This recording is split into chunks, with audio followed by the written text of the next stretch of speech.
我哋尊重唔同嘅宗教。聖誕玩得咁開心，佛誕冇理由唔搞呢啲嘢噶。等人哋搞活動嗰啲可以籌備定啊嘛。呢個咧好多人俾分佢，Lulu，我要懲罰你，罰你與感情講座。施主都係放下啦。瞓啦佛頭，亞洲睡佛雕像展。跟住瞓啦佛頭，你有冇黐線㗎你哋？呢踩界嘢咧，我覺得係可以唔覺咧，嗰啲佛教團體唔知係發生咩事咧，出家人不打網魚，佛誕 pickleball 同樂日喎，唔打網球羽毛球，真係好煩。點解你哋要針對 pickleball？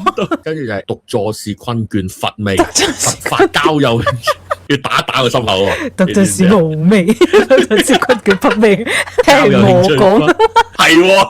呢隻歌真係紅啊！呢排跟住王子搞弟子，探討悉達多與他10大弟子的兩三事。月 Sir， 你不如去靈修一下，你個人個 mind 好有問題啊！